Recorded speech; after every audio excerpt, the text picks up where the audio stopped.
can you describe or tell me what E2Campus is?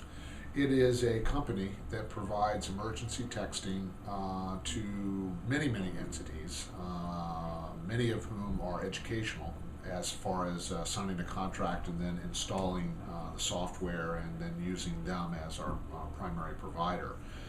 It seemed like they had a lot of experience in this thing. They've been around for a while. If you look at the number of schools and universities and colleges that they provide this service to, it's pretty extensive.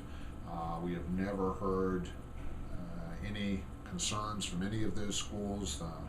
A lot of positive feedback. So our feeling was, hey, let's go with a company that knows their stuff. You said that Bob pushed for this emergency texting. Mm-hmm. Why do you think he wanted to push for that?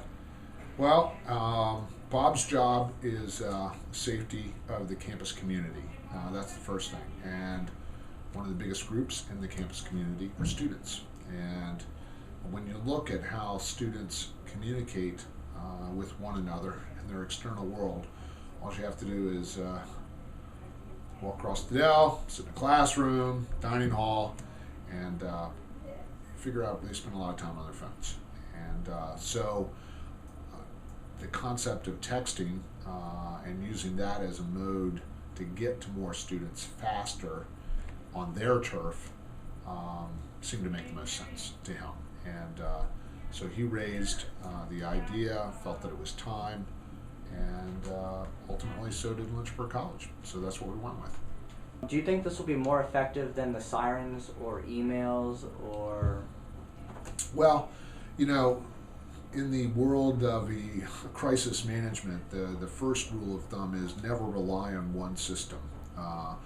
And have a number of systems that do the same thing in different ways. So consequently, in a crisis, one of the first things you need to do is communicate with people. So you can't rely on one way. You got to have a number of different ways to do that. And of course, we have the audible siren. We have the email. We have our own website that we can pull down and literally put up a crisis page if we need to, which is available not only to our campus but to the world if it need be. We have emergency phone tree system. We have a word of mouth system. And so the texting system got at a place and time that maybe those others might not always be able to get to as easy.